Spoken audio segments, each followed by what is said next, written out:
Home Alone, released in 1990. Home Alone is a beloved family comedy that has become a timeless Christmas classic. Directed by Chris Columbus and featuring a young Macaulay Culkin in a breakout role, the film tells the heartwarming story of Kevin McAllister, an 8-year-old boy who is accidentally left behind when his family goes on vacation. What follows is a series of hilarious and inventive antics as Kevin defends his home from two bumbling burglars. This article delves into the charm, enduring appeal, and behind-the-scenes trivia of this iconic movie. Inspired by a real incident, the concept for Home Alone was inspired by a real incident in which a house in director Chris Columbus' neighborhood was burglarized during the Christmas season. The idea stuck with him and eventually became the basis for the movie. Macaulay Culkin's breakthrough role. Home Alone marked Macaulay Culkin's breakthrough role as Kevin McAllister. He was just 10 years old at the time and became one of the most recognizable child actors of the 1990s. Joe Pesci's unique audition. Joe Pesci, who played one of the bumbling burglars, Harry Lime,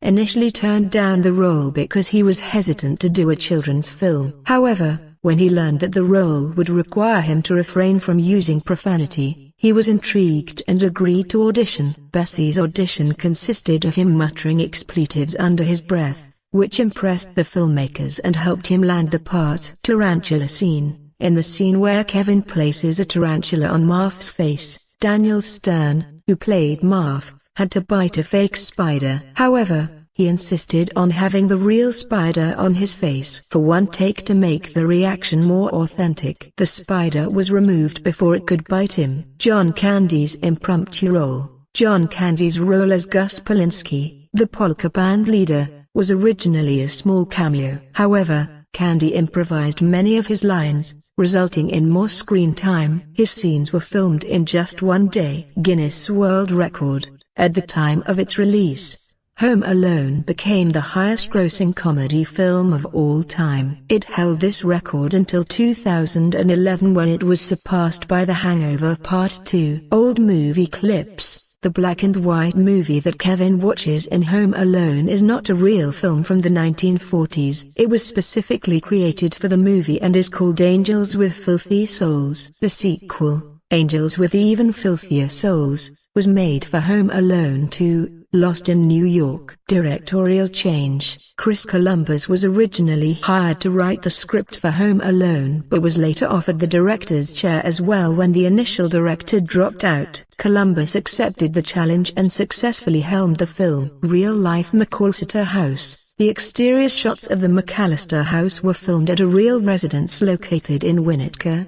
Illinois. The house became a popular tourist attraction and was even sold for $1.585 million in 2012. Alternate title in South America. In many Spanish-speaking countries, the film was released under the title Mi Pobre Angelito, which translates to My Poor Little Angel. This title change was due to the difficulty of translating the original title accurately.